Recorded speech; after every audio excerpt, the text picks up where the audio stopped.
pessoal, continuando então a nossa revisão do exercício 1, agora eu vou comentar um pouco as questões que dizem respeito ao texto da Carol Vance, que é a antropóloga, naquele texto Antropologia Redescobre a Sexualidade. Então nós vamos pensar um pouco sobre a sexualidade pelo olhar das ciências sociais.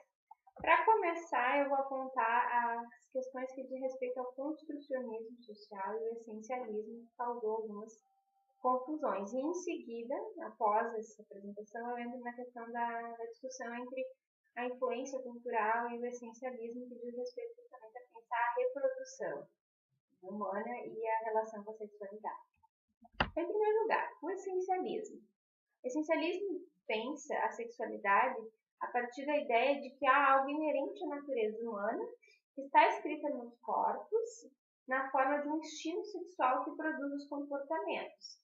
Então, entende-se que haveria algo que é inerente, que são os instintos ou a energia sexual.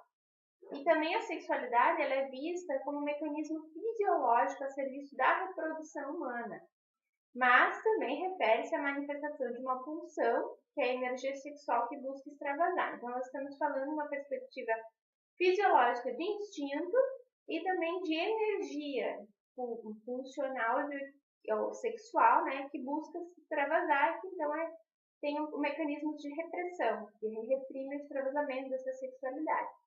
Os princípios do essencialismo estão vinculados a aspectos inerentes à própria natureza humana, que seria algo que é próprio nosso. A sexualidade própria está em nossos corpos, entranhado, e que extravasa, e que, portanto, seria controlado de diferentes formas.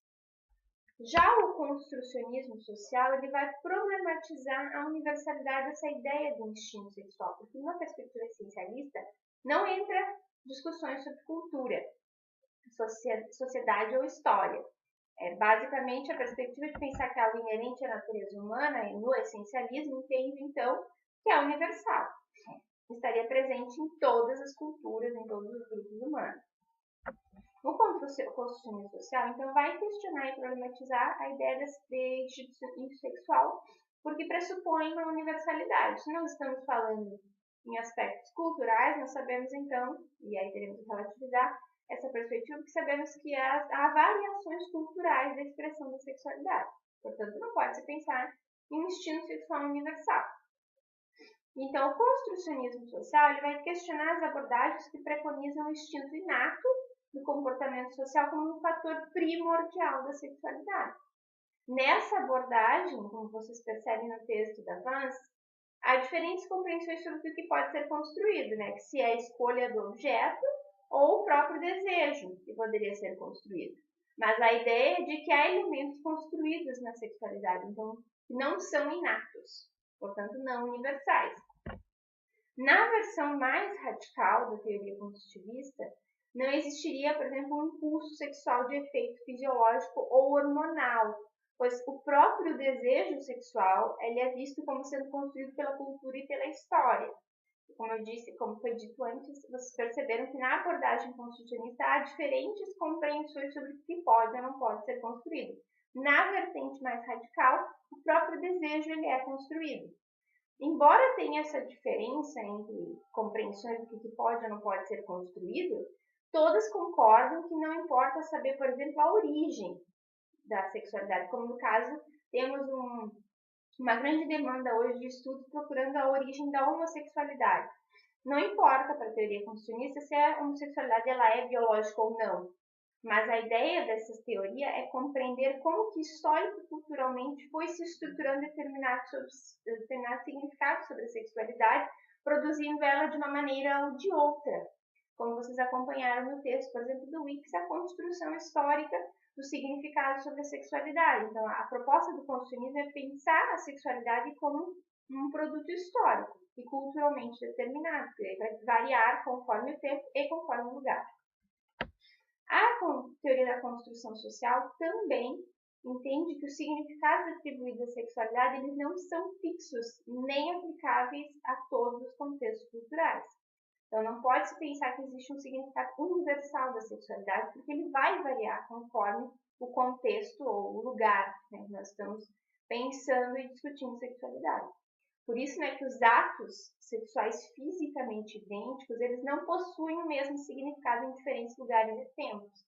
Não é porque existe relação, e aí tem um exemplo, entre um homem e uma mulher, ou entre dois homens ou duas mulheres, que isso tem o mesmo significado que tem para nós, que vivemos em sociedades ocidentais capitalistas.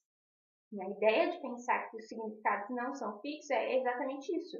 Olhar para atos fisicamente idênticos não implica ter os mesmos significados, porque estamos falando de variabilidade cultural na construção do significado da sexualidade. Além disso, ainda na teoria do consumismo social, há uma distinção entre diferentes grupos sociais sobre o que é sexualidade.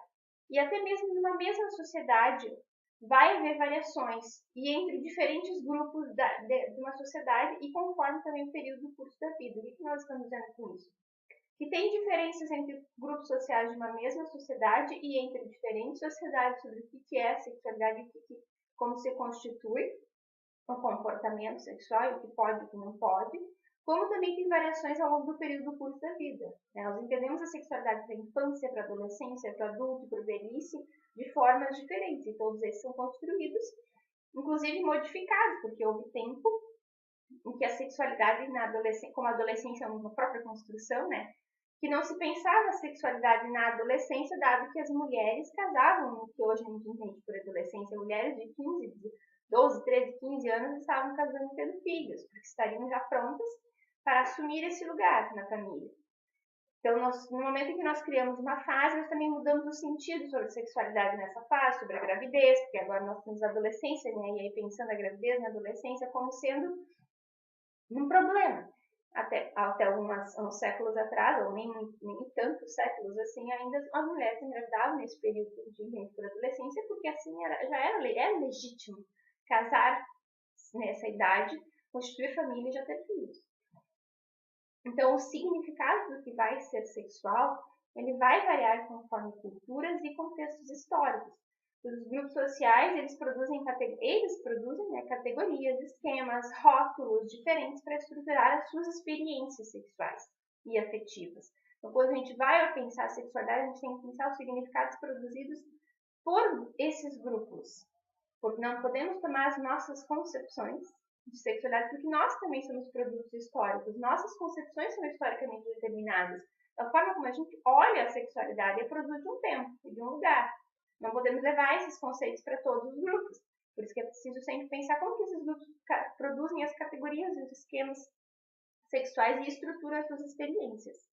Se vocês forem introduzir categorias, como nós vamos pensar, mas até categorias de gênero, raça, etnia e geração, vocês vão ver que vai ter diferentes formas de estruturar essas experiências sexuais.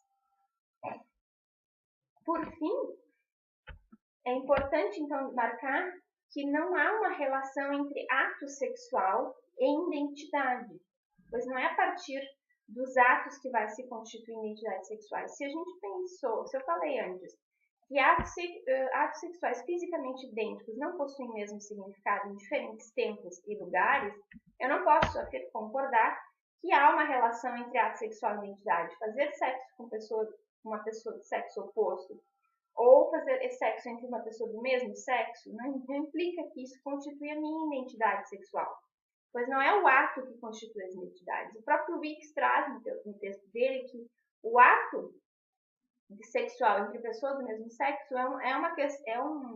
um ato que existe ao longo da história da humanidade, mas a identidade associada a esse ato foi produzida muito recentemente.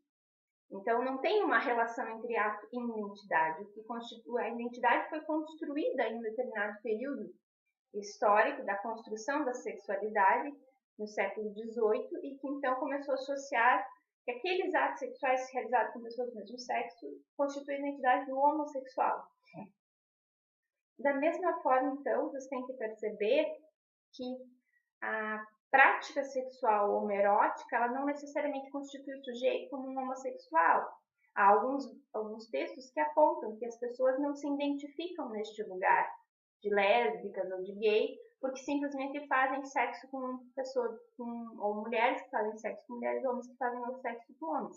Existem pesquisas, que inclusive vou apresentar para vocês, que homens fazem sexo com homens mas não se identificam como homossexuais. Na verdade, fora desse contexto do ato sexual entre homens, eles se intitulam alguns heterossexuais, têm famílias, têm suas casas, suas vidas. Então, não é simplesmente a prática, né, o ato que vai constituir as suas identidades. Isso é um universo muito complexo que não dá para se reduzir dessa forma. Ato leva à identidade. Então, aqui a gente encerra a questão do construcionismo e do essencialismo, para vocês minimamente compreenderem como que se está pensando essas duas teorias. Então, a sexualidade reprodutiva e não reprodutiva. Né? Teve uma questão que era relacionada a isso e que a parte do texto de Carlos Lanz, que ela vai falar sobre a influência cultural e aí ela vai dialogar justamente com a perspectiva do essencialismo. Né? Por exemplo, o núcleo da sexualidade, por muito tempo, foi a reprodução. E entendia-se assim, como a sexualidade como inscrita nos corpos na forma de um mecanismo fisiológico que estaria a serviço da reprodução da espécie. A sexualidade reprodutiva, na realidade, como a Vanessa está apontando, ela deve ser considerada apenas uma parte da sexualidade, não um pressuposto dessa. Porque os esquemas e os rótulos sexuais que estruturam as experiências da sexualidade, eles não podem ser pensados como tendo o fim deles, né, a organização das demandas reprodutivas. A vinculação entre sexualidade e reprodução, ela vai criar algumas hierarquias e invisibilidades. Uma das questões é que ela obscurece a reflexão sobre o comportamento não reprodutivo, que também faz parte da sexualidade. Também obscurece o erotismo, as fantasias sexuais, o prazer e mesmo a vivência da sexualidade em outras etapas da vida, como a velhice. Então, para a perspectiva das ciências sociais, pensar a sexualidade como estando vinculada à reprodução e aí a própria organização da sexualidade como os esquemas, os roteiros que estruturam as experiências sexuais tendo como fim a reprodução, acaba obscurecendo a possibilidade de uma verdadeira compreensão da sexualidade. Porque a gente deve pensar que a sexualidade reprodutiva é uma das questões da sexualidade, mas existe os comportamentos não reprodutivos, que devemos pensar. Também devemos incluir as discussões sobre erotismo, sobre fantasia, sobre prazer, pensando também em sexualidade ao longo da vida, como na velhice, que tem sido até considerado uma das questões invisíveis de pensar a sexualidade na prática, é mesmo na ciência. Tem agora está tendo uma boa produção sobre isso, porque se começou a dar visibilidade, inclusive pelo aumento dos DSTs e HIV/AIDS nessa população. Mas, historicamente, é um grupo invisibilizado na discussão sobre sexualidade. Por quê? Porque estava vinculada à reprodução. Portanto, se pensa sexualidade no período reprodutivo. Anterior e posterior ao período reprodutivo foi, historicamente, uma demanda não problematizada. E é por isso, justamente, obscurece as reflexões do comportamento não reprodutivo, porque a sexualidade entre pessoas de mais de 60 anos não tem foco reprodutivo, tem foco pela obtenção de prazer. Então, é aqui que a gente tem que realmente começar a relativizar, a tomar a reprodução como um pressuposto da sexualidade. Tá. Historicamente, as sociedades vão distinguir formas e situações nas quais a reprodução seria admitida e desejada daquelas em que o exercício da sexualidade não leva à reprodução. E é a partir do século XVIII que são instituídas estratégias e mecanismos que visam promover e controlar os sujeitos e as diversas formas de manifestação do exercício da sexualidade. Como a gente viu já, nesse pouco tempo de discussão aqui, a sexualidade é uma construção histórica e está sujeita a algumas normas e constitui elementos do proibido, permitido e o que é normal e anormal da sexualidade. Então, quando se institui essas estratégias e mecanismos para promover e controlar os sujeitos e as diversas formas que se manifesta a sexualidade, começa-se a criar classificações e categorias, com o apoio de várias ciências, como a psicologia, a medicina, a biologia, a demografia, a psiquiatria, até o mesmo direito. E aí, no Ocidente, esse mecanismo ele vai se traduzir na naturalização da heterossexualidade e a conjugalidade monogâmica, e aí a reprodução como função primordial dessa relação heterossexual monogâmica, que é a família tradicional, conforme a gente tem construída nos discursos, principalmente hoje, quando está se discutindo o que é família. Então, deve-se dissociar sexualidade reprodutiva e não... A dissociação entre a sexualidade reprodutiva e não reprodutiva, ele leva a algumas implicações. A diferenciação da sexualidade no curso da vida e coloca de um lado a procriação e de outro o erotismo. Então, quando se tem procriação versus erotismo, a gente percebe que a sexualidade reprodutiva ela estava reservada às esposas, enquanto que a não reprodutiva, que é onde estaria colocado o erotismo e o prazer, ficaria para os homens apenas e nas relações com as prostitutas. E aqui, então, a gente começa a ter uma articulação entre gênero e sexualidade.